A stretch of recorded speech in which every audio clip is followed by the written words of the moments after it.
Thank you so much for joining us as author and spirit guide Heidi McBratney provides a brief reading in which she shares one of her own experiences with us. Learn how the personal choices we make in life can have a dramatic impact, not only on us, but also on the people and the world around us.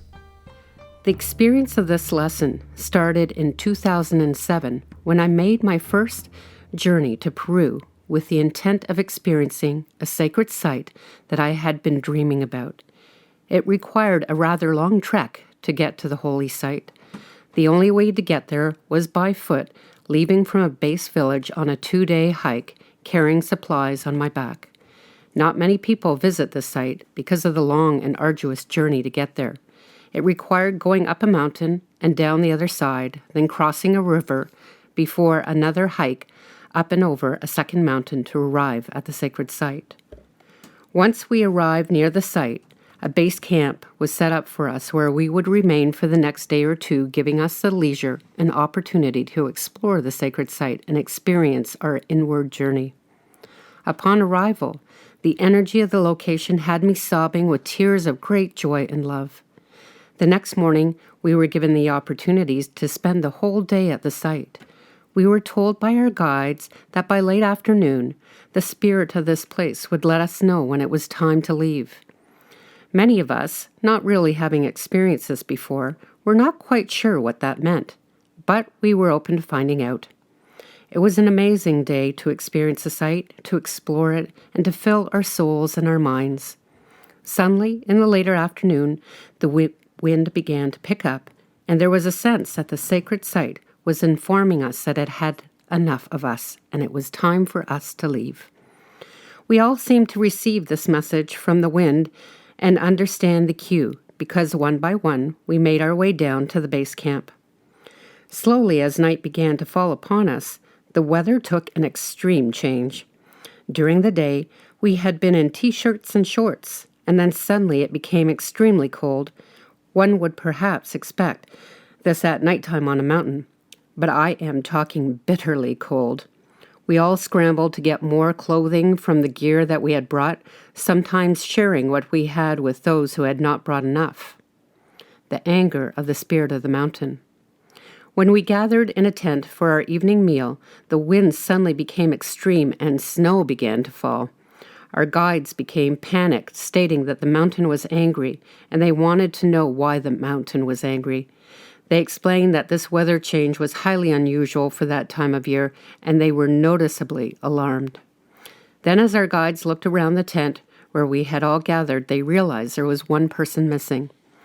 This person had decided that they wanted to stay and sleep up on the sacred site and did not pay heed to the communication of the winds in the late afternoon. I have never seen 3 people run so fast up the mountain to find that person and bring them down so that the spirit of the mountain could be at ease. The person who had stayed behind at the site was following their mind and their desire to experience what they wanted to experience, believing that it would have no impact. This individual did not pay heed to the message of the sacred site. When everyone else was leaving, the person who stayed behind knew that it was not the best decision because he had hidden himself away in a crevice, not wanting to be found by the guards, whose job it was to ensure the safety of the sacred site.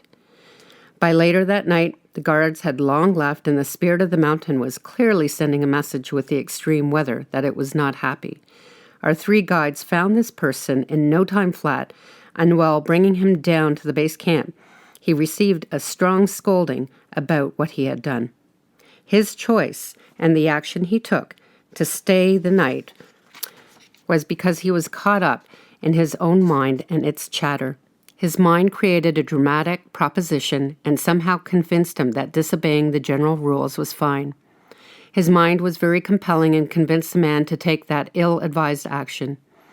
However, his action clearly impacted the sacred site and the mountain itself, resulting in the weather turning freezing cold with high winds and snow, which certainly negatively impacted all of us on the mountain.